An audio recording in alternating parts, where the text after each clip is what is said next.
Stories continue to emerge tonight following our messy exit from Afghanistan. A congressman who went quiet while trying to get people out resurfaces on Instagram to say he's okay. But what about the situation in Afghanistan?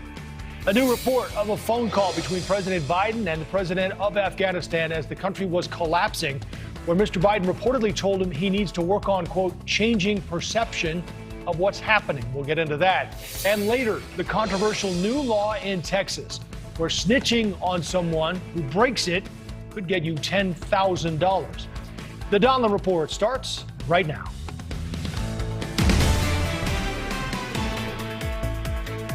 Good evening. We are gone, but we're not out.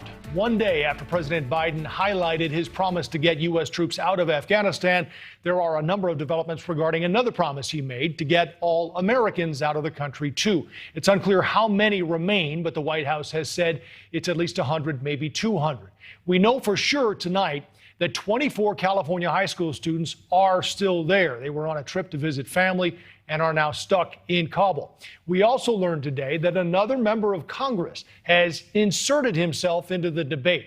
Oklahoma Representative Markwayne Mullin has defied U.S. warnings and tried to get into Afghanistan twice. He reportedly threatened embassy staff members in Tajikistan, saying he needed help transporting a huge amount of cash into the country as part of a rescue operation to get 5 people out of Afghanistan. Mullin resurfaced on Instagram saying, have we been helping get Americans out of Afghanistan? Yes. Is the mission continuing? Yes. Am I missing? No. So many great Americans, many who are veterans and many who are not, are stepping up to keep our promise. We will never leave an American behind. And there are countless Afghan allies who are still there, fearing for their lives under Taliban control. The Wall Street Journal reports an Afghan interpreter is asking President Biden to help him. That man helped rescue then Senator Biden in 2008 when his helicopter was forced to land in a snowstorm. The White House responded by saying, we will get you out. One of the questions is how? Will it require the cooperation of the Taliban, whose fighters, by the way, are now parading around the country in U.S. Humvees and hardware we left behind? We destroyed dozens of planes and other vehicles on the way out, but there is much more. A stockpile we thought we were leaving to Afghan troops, now in the hands of the Taliban, and military analysts worry about how they will use it. We'll talk about that ahead, too. The Biden administration has pointed to the successes, including the 120,000 people who have been evacuated. But the questions and debate continue, even now that we've left, especially when it comes to what we left behind. And that's where we start tonight. News Nation's Joe Khalil has an exclusive interview with an American stuck in Afghanistan. That'll be coming up. But first, we want to turn to Scott Mann. Scott, you've been such a great resource for us. You're familiar with the country. You've served there. You've made a movie about it. You're working to get people out of Afghanistan. How have things changed for you and that operation since the troops left? Yeah, thanks for having me on, Joe. You know, we've had to make a pivot. As a citizen liaison network, you know, Task Force Pineapple, we were focused on really trying to supplement what the State Department was trying to do to get people inside the airfield, but they couldn't make it through because of the Taliban checkpoints and then just the challenges with the throngs of people. So what we did was we used our resources and our knowledge of Afghanistan and our relationships to help move them through. When the United States left, there's still several hundred American citizens and thousands of Afghans who have applied for visas that we promised that we would help. So we're trying to now pivot into ways that we can help facilitate them at least getting to safety, away from, you know, execution and retribution, and then as many of them to freedom as we possibly can. You mentioned the numbers, Scott. How far are we extending out to allies, to SIVs? I guess the general question is, I mean, we got 120,000 out, but did we get that job done or not? No, we did not. There are still thousands upon thousands of partnered special operations forces, young girls who were involved in innovative aspects of the arts, female judges who prosecuted the Taliban. I mean, these are people who are high profile, high risk. And I think we can play a very, very critical role, combat veterans can, as a citizens liaison network through OperationRecovery.org to facilitate recovery and facilitate resettlement. And we've got thousands to do. We know the country. We have the relationships. We can play a big role to supplement. And I'm hoping that we can continue to do that with the Department of State and Department of Defense. Let's talk about Congressman Mark Wayne Mullen and his effort with a load of cash to get people out. What do you think he was doing? You know, I'm not really sure. I'm not really sure. There were several people that went into country, and I can't speak for them. I mean, we made a conscious decision not to go in country because of, you know, obviously the forces on the ground. We didn't want to get in the way of that. But also what really, to me, is needed there, and most of my combat veteran peers would agree, it's leveraging the relationships and the trust. These people are scared, they're terrified, they are beaten, and, you know, we're able to, as shepherds, to get on the phone with them and give them the resolve to move, to be their eyes and ears for them, and we proved that in the hundreds by helping them get inside the airport, and now we're helping them do that inside Afghanistan to get to safety, to help them locate places to go to avoid execution. We're there to facilitate their movements so that they can stay alive and stay safe. I know these are covert operations, Scott, and we say that on the private side, right? What you're trying to do here, you have to be very careful. Are there contractors, are there people in country you're hiring to help get people out? There are, you know, a range of people that are coming out of the woodwork to try to do whatever they can to help in some cases, and in some cases to make profit. What I can tell you is that we are not even a nonprofit. We are a movement. We advocate for organizations that we believe are doing, you know, absolute yeoman's work. And we believe that OperationRecovery.org is taking that deliberate, intentional approach. We believe that they are the ones that can really help do that. There will probably be others. Right now, we're just trying to make that pivot, figure out, you know, who's who in the zoo, and where we can be relevant, again, as a citizens liaison network, and do those reasonable actions necessary to help keep our allies and our, you know, and those folks alive and out of harm's way. And again, it's the relationships, the Catalyst network that we offer that can help do that. Well, it's great to have your voice, as always, Scott, and to get this insight into what's happening behind the scenes. Retired Army Lieutenant Colonel Scott Mann. Colonel, it's great to see you. Thank you, sir. Thank you so much, Joe. New reporting from Reuters today found that President Biden had pressed the former Afghan president to change the perception of the Taliban advances weeks before the fall of the government. Reuters reviewed a transcript of the final call between the two leaders. President Biden reportedly pressed President Ghani to hold a news conference backing a new military strategy in order to change the perception on the fight. The White House didn't say much about the call when asked about it today. I'm not going to go into details of a private conversation, but what we saw over the course of the last few months is a collapse in leadership. And that was happening even before Ghani left the country. Let's bring in Christian White now, former State Department senior advisor. Christian, this seems to me to go to one of the biggest issues here, which is the White House's assumption that Afghan troops could hold off the Taliban for months at least, when it collapsed in essentially days. Right, and they obviously reached that conclusion. This call happened about a month before Kabul fell, and yet the emergency preparations, the decision to move our diplomats to start getting the last Americans out of Afghanistan would wait weeks and weeks and weeks. You know, what this tells us is the administration was much more concerned with perceptions, with managing public relations, with the politics of this failure, rather than actually taking decisive military, strategic, diplomatic action to reverse the situation, or at least to prepare better for the collapse. One of the concerns that we're seeing now, Christian, moving forward, is what the Taliban is planning to do with the equipment we left behind. What worries you the most about that?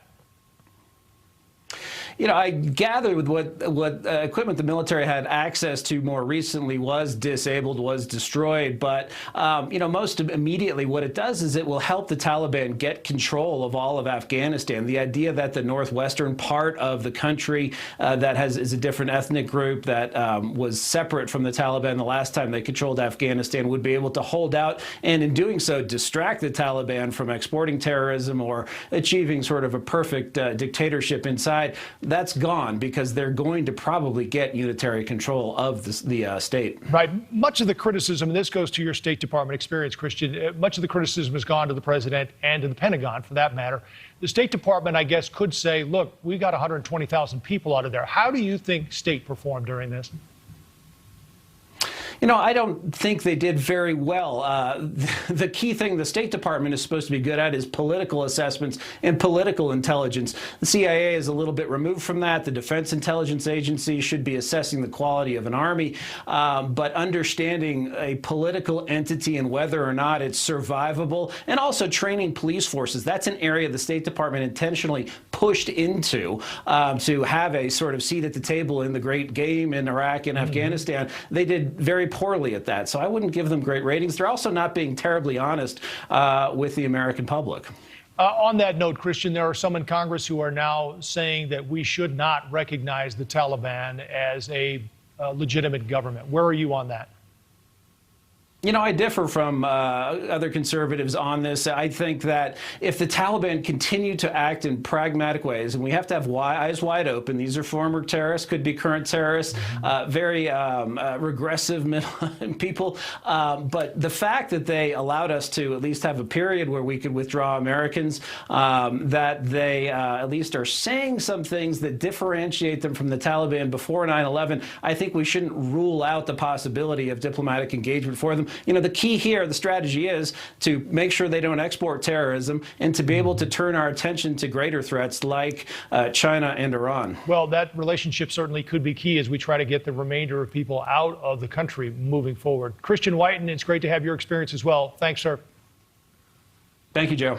We have talked about the Americans stuck in Afghanistan, when they'll get out, and how it's still not completely clear. News Nation's Joe Khalil spoke exclusively to one of those Americans and has more for us tonight. Joe? Yeah, Joe, this woman is an American citizen. She's been living in the United States since the 80s. She's been a citizen for more than a decade now. She's got children, grandchildren that are here, all American citizens, all in the U.S., trying to help get her out of Afghanistan right now. She went back early in the beginning of August to visit some family members, and the Taliban quickly took over. But it wasn't for lack of trying that she didn't get out. She tells us about 8 different times she went to the Kabul airport listening to the State Department. But, you know, we saw all those images of those massive crowds. It was chaotic, people rushing to get to the gates. Imagine a 62-year-old woman holding her passport, trying to get through. At one point, she told us that there was a commotion and the crowd started running. She almost got trampled, almost lost her life. She says right now, where she's hiding out, there are Taliban elements nearby. And we asked her about this narrative, you know, that the Taliban has been helpful in facilitating Americans getting on planes and that they've made a commitment not to subjugate women or commit human rights abuses. Here's what she says she fears because of what she is seeing on the ground right now. No, they are wrong. Recently, they beat 2 women. The girls had short pants on them, and the Taliban beat them. Now, all women have to put hijab and burqa on. No one is allowed to walk out on Kabul streets without hijab or barefaced. Everyone is in shock and scared. When you walk, you feel that they will shoot at you.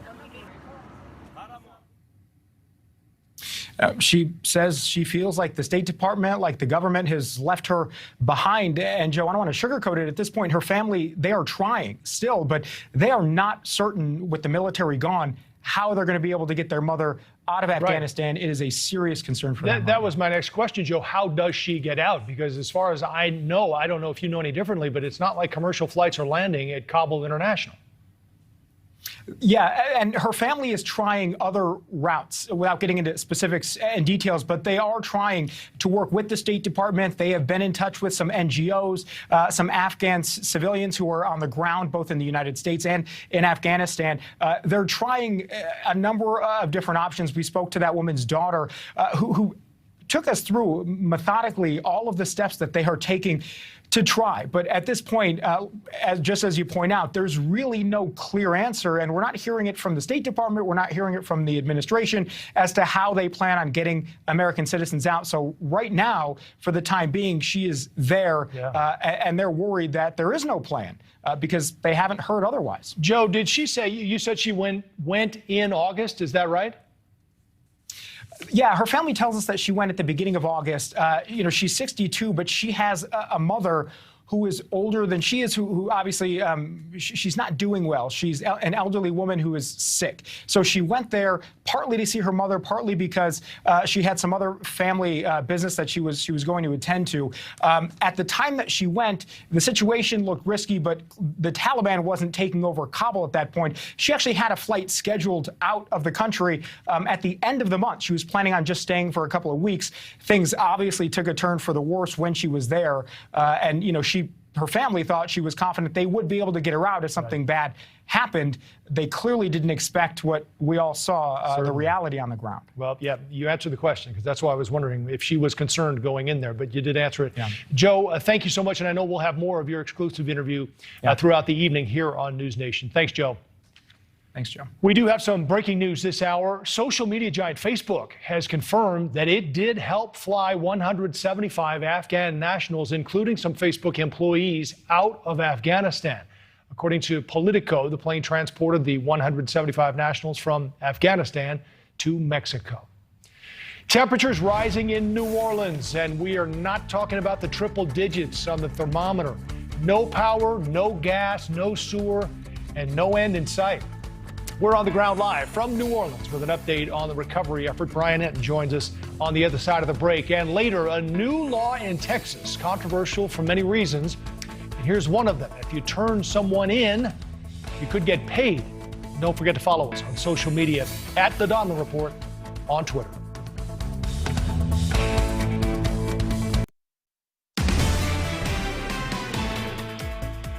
On day 3 of response and recovery efforts from Hurricane Ida, New Orleans city leaders are asking the community to remain calm and vigilant. The major hurricane ripped through southern Louisiana Monday, leaving a trail of destruction.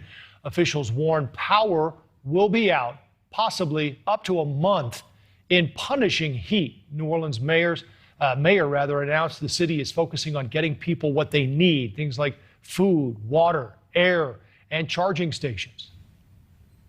Primary objectives today are getting our people what they need. And so we want to be able to serve to get through this, and we will get through this, and we just really appreciate everyone's patience and kindness. We was prepared, a lot of lessons learned. Joining me now live from New Orleans, News Nation's Brian Enton. And Brian, we talked about patience and kindness. I guess that's in short supply, along with a lot of other things in New Orleans tonight. Yeah, Joe, that seems to be running out in supply. It seemed like today, like the mood just changed, and you can't blame people. There's no power out here, almost 1 million people without power, still no water in many areas, and very, very little gas. We're at a gas station right now. Look at this line of cars, Joe. It goes pretty much as far as I can see. Hundreds and hundreds of people in their cars waiting, and I want to show you this, because it's not just people in their cars. You've got people on foot who are showing up here with gas cans. They've also even brought laundry detergent containers, anything they can get their hands on to put gas in.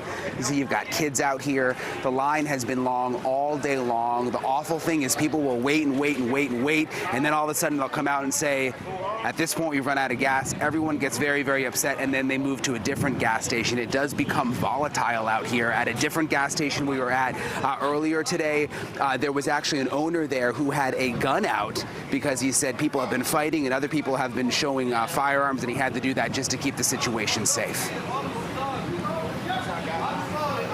All those people that's back there, they're not getting gas. They're gonna run out. And then you had people fist fight. You had somebody shooting a gun back there, so it's a bad situation. Tell me about the gun here. Is that just for protection? No, this safety, and this is just something if anything break up wrong. You know what I'm saying? So again, the mood really turning out here, and what is so sort of alarming is that the governor is saying that there could be no power in some of these areas for weeks, even up to a month, like you mentioned. We haven't seen a lot of help out here. We haven't seen FEMA. I did see one Salvation Army truck earlier. The National Guard is giving out blankets and ice, but beyond that, people are sort of just on their own right now, Joe. Brian, are these folks, for the most part, were they there? Did they ride out the storm, or are these people who have come back since?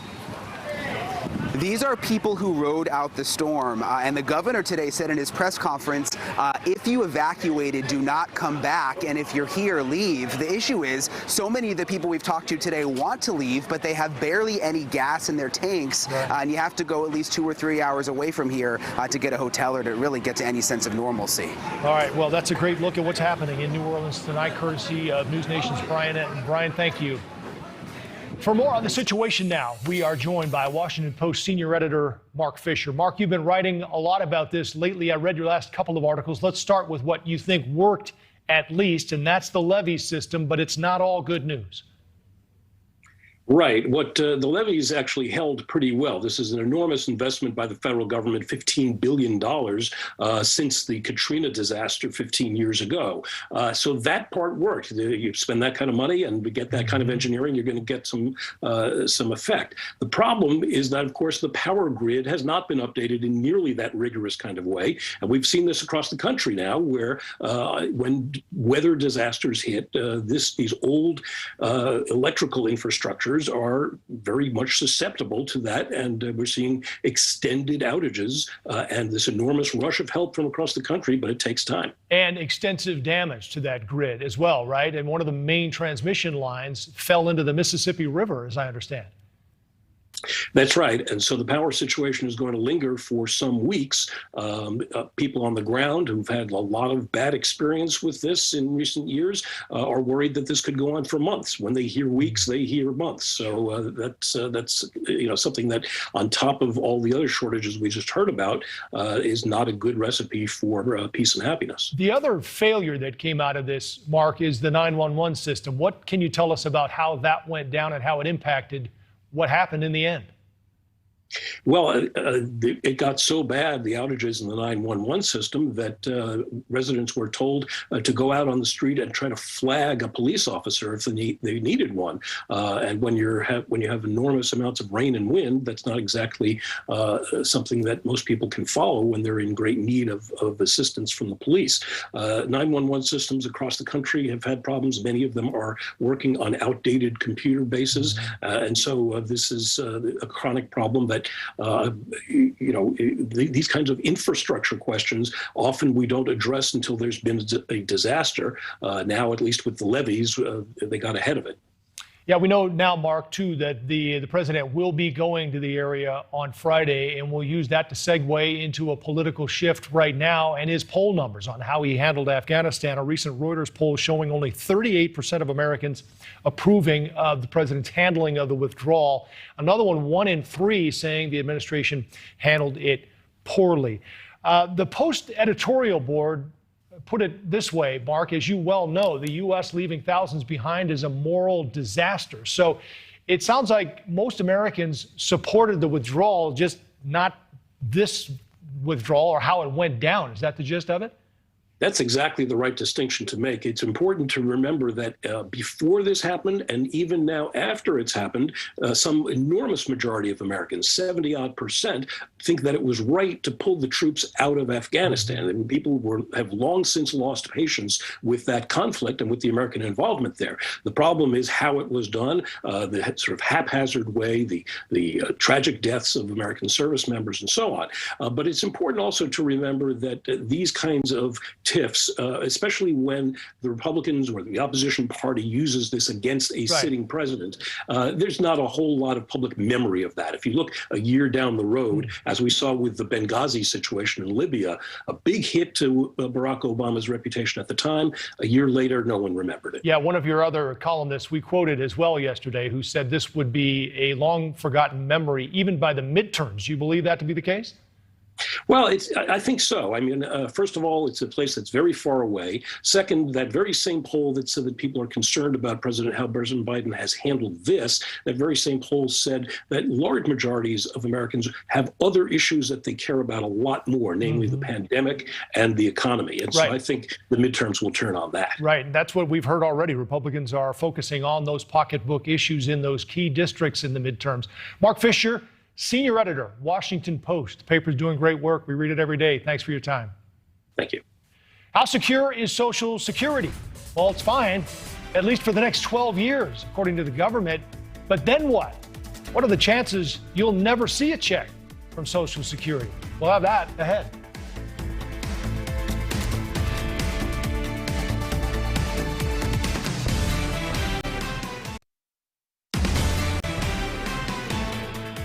That's often an uncomfortable topic, but let's talk about money for a minute because it is important. Will you have enough saved for retirement? According to the Federal Reserve, 1 in 4 American adults has nothing saved for retirement, not a single dollar. Are you one of them? Well, in fact, only 1 out of every 3 adults say they're on track financially for retirement. Those who don't save enough will absolutely need Social Security. Indeed, nearly all American retirees receive Social Security income. But here's the rub. Listen up, us, especially if you want to be one. The Social Security Trust Fund, where most Americans get their Social Security dollars, is set to run out of money in just 12 years. We are essentially emptying the piggy bank faster than we're filling it up. In fact, according to a government report, due to the economic impact of COVID, also the trust fund will run out of money a year earlier than previously forecast. The Treasury Department putting it this way: the finances have been significantly affected by the pandemic and recession of 2020. Treasury Secretary Janet Yellen, meantime, promising, however, to safeguard the program. But what we've heard for years, in fact, is just that, decades. Will Social Security actually be around for you? Let's ask Winnie Sun, managing partner at Sun Group Wealth Partners, and Mitch Rochelle of Macro Trends Advisors. Thanks to both of you. Mitch, let's start with you. Are there people watching right now who will never see a Social Security check? I don't know how young your demographic is, Joe, but I think that there could be some. I think likely what will happen is a sort of recasting of Social Security, if this could ever get through Congress, where those folks who were probably baby boomers and maybe Gen X that are vested or partially vested in Social Security benefits may be fine, but the millennials and Gen Z, like my kids' generation, may pay into something and never get anything in return. That's really the only way to fix something that literally runs out of money in 11 or 12 years. Winnie, I'm sure people are watching this who say, man, I wish I could. I'm trying, right? Maybe they don't have a 401k. They're paying rent. Maybe they're paying for kids' college. They can't save. What would you say to them? Well, I would say there's really 2 choices you have here, Joe. I mean, you either have to bring in more income or you have to spend less money. So we're at the situation where the government's dollars, the Social Security that we were funding all these years with our paychecks may not be there for us. So we're going to have to come up with a plan B and maybe in a plan C right now. But this is the time. This is the time to think about what our future is going to look like. So it's the sooner the better. Yeah, I mean, it's 12 years away and not many people are talking about it. Mitch, the Treasury Secretary says it'll be safeguarded. What are some of the possible fixes and changes you see coming? Maybe we don't get it till later. Maybe we don't get as much. I think later is one thing. You know, the normal retirement age that's baked into Social Security probably isn't as modern as it could be, and maybe we could defer when people start to receive benefits, and then perhaps not as much. But if you think about it, the Social Security program is a defined benefit plan, sort of a traditional pension plan, and many corporations, if you look to what the private sector has done, has gotten away from defined benefit plans more to the 401ks, which are defined contribution plans. So maybe one of the other fixes is have taxpayers sort of put money aside for themselves and give them more incentives, not less, to save for retirement. Winnie, I'm worried about the people we mentioned there who have saved nothing. And I guess I'm wondering what happens when all these people who have nothing and are relying on Social Security get to that point in retirement. What do we do? Well, we got a big problem at that point. I mean, I think what Mitch said makes a lot of sense. We got to get to a point where people start to take more responsibility for their retirement. Yes, it would be great if more people continue to start working, and maybe the millennials and Gen Zers, continue to pay into Social Security. But we can see already it's not just Social Security. We're talking Medicare, Medi-Cal as well. Of what is this going to look like for the future? So yeah, I think there's a lot of things in play, but I think what we need to do is maybe re-look at how we save for retirement. Mm-hmm. And it's going to be scary if we have to factor out Social Security for such a large population. No doubt. Winnie, you mentioned getting people back to work, and Mitch, will shift to you on this, and we'll get you after that, Winnie. But talking about people getting back to work, the thought was that we were maybe incentivizing people not to work. So there were states that pulled their enhanced unemployment early, and it turned out in the end, the numbers were pretty much the same as the states that didn't and continued with that money. How do we get people, Mitch, back to work? I think one of the things that's happening, Joe, is you have to sort of look at big business versus small business. And what's happening is big businesses are paying up for employees and creating financial incentives to get people back to work. The problem is a third of our workforce are small businesses, and they really can't afford to pay up necessarily and stay in business themselves. So I think somehow we need incentives for businesses to hire people as opposed to incentives for workers to potentially not go to work. And I don't see a lot of pro-business policies coming out of the administration, but we really need to fix this problem at the small business level first. Well, speaking of small businesses, Winnie, I guess a McDonald's franchisee in an article that caught our attention is now looking to hire 14-year-olds. What does that tell you?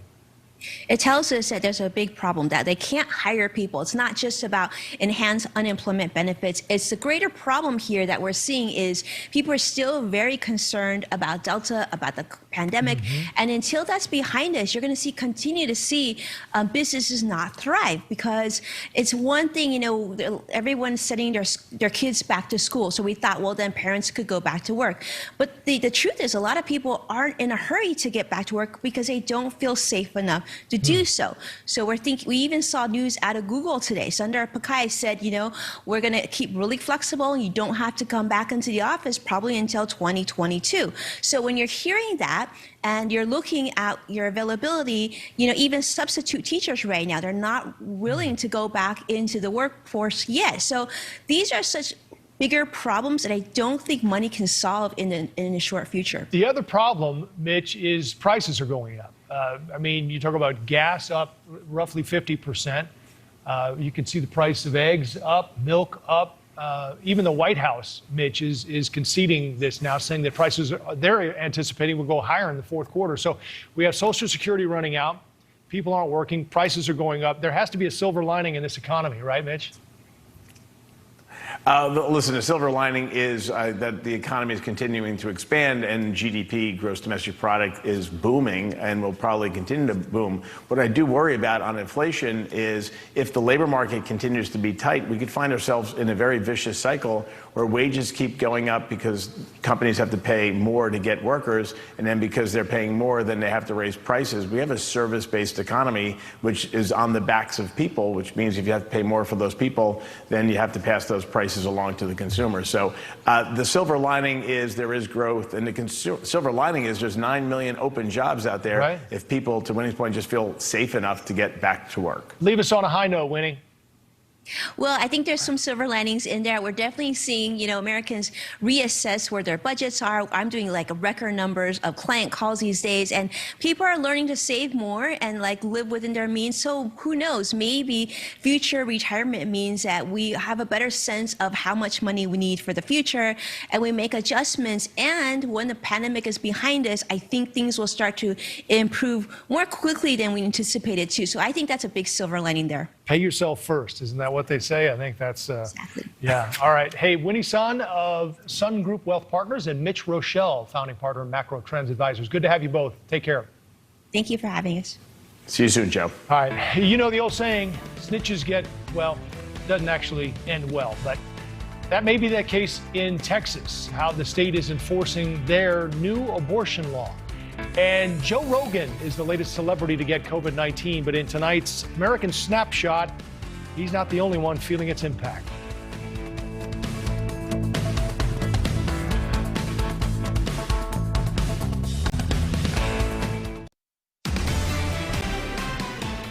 This extreme Texas law blatantly violates the constitutional right established under Roe v. Wade and upheld as precedent for nearly half a century.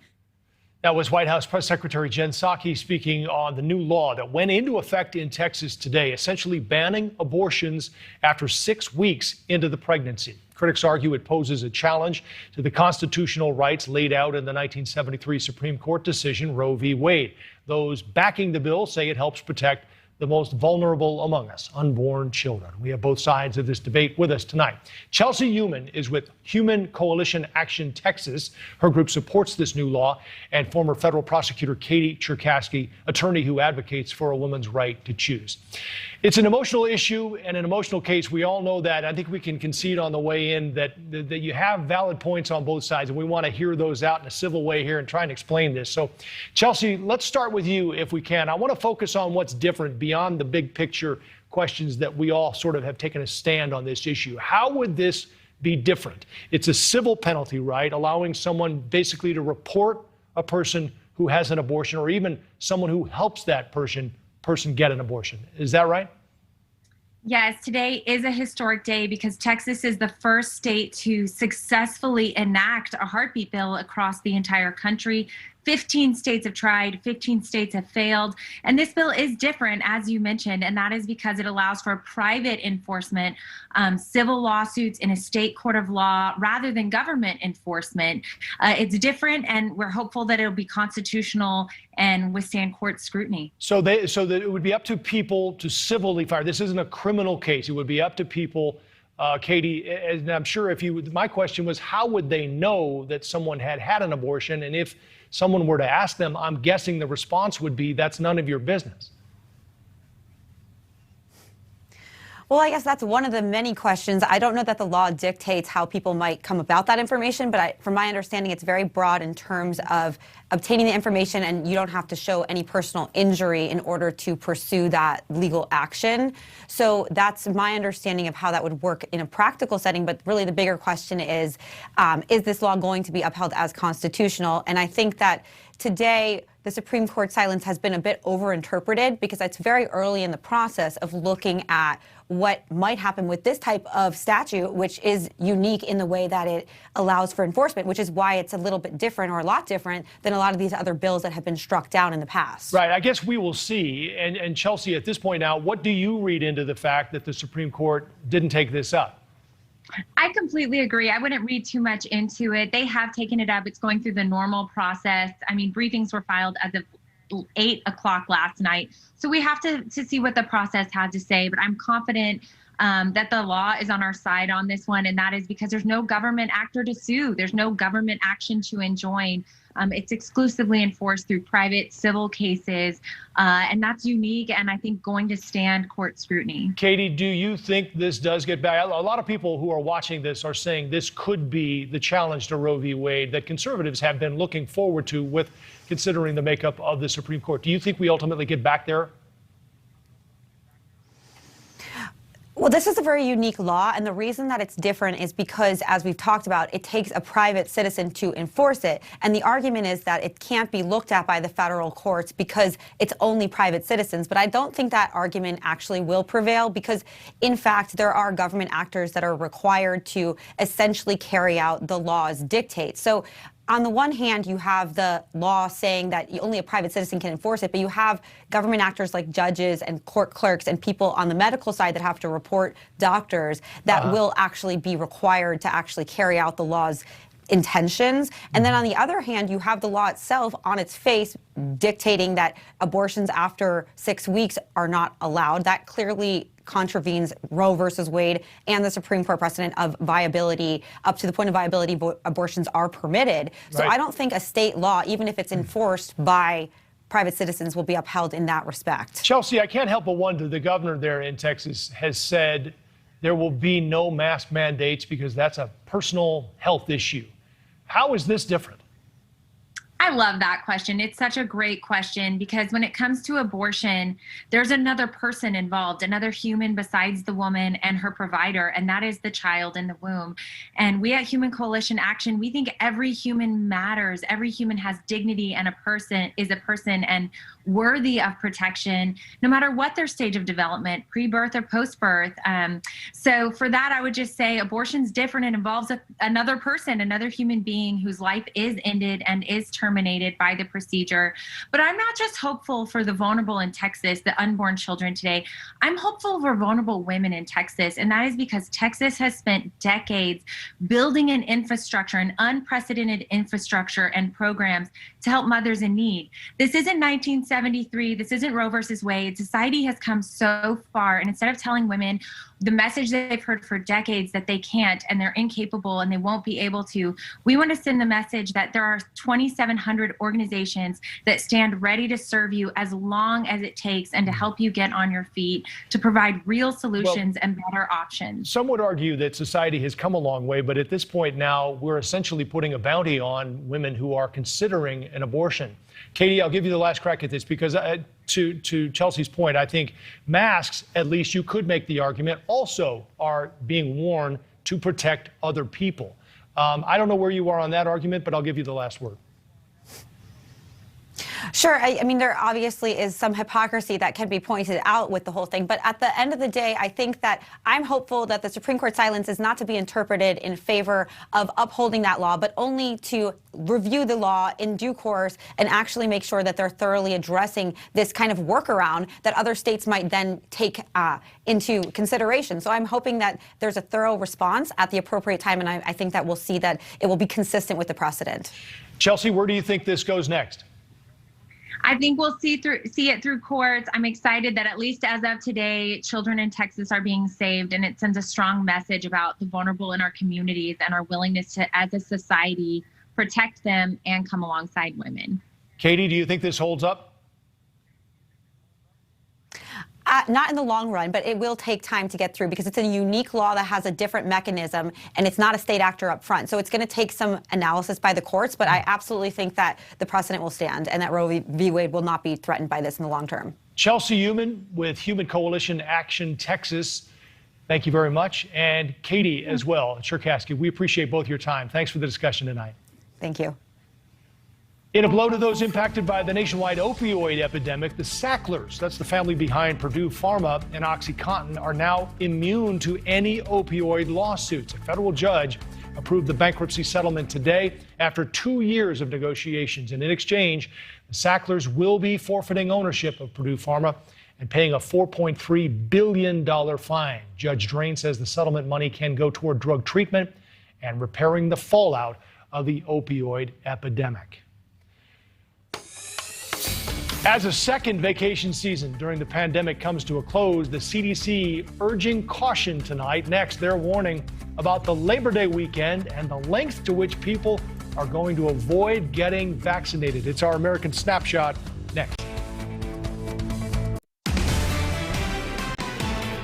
We are heading into another holiday weekend during the COVID-19 pandemic. This year, the strong spread of the Delta variant is making barbecues and celebrating the unofficial end of summer a bit more complicated. Cases, hospitalizations, deaths are all on the rise in the U.S. Today, popular podcaster Joe Rogan announced he's come down with the virus. Rogan drew criticism earlier this year for advising young people not to get vaccinated. He later walked back those comments, but is now taking a drug not approved by the FDA to treat COVID. With the spread of the Delta variant growing, the CDC cautioned unvaccinated people to avoid any travel this Labor Day. And don't try to beat the system. An Illinois woman was busted this weekend, accused of trying to use a phony COVID-19 vaccine card to travel to Hawaii. Authorities were alerted when she misspelled Moderna. That's our American Snapshot tonight, how far people are willing to go to avoid getting a vaccine, which is now fully approved by the FDA. By the way, more than 1,300 people died from COVID yesterday. At that rate, it's almost 500,000 people a year. Just something to think about on the way out. That's our time for now. Leland is up next.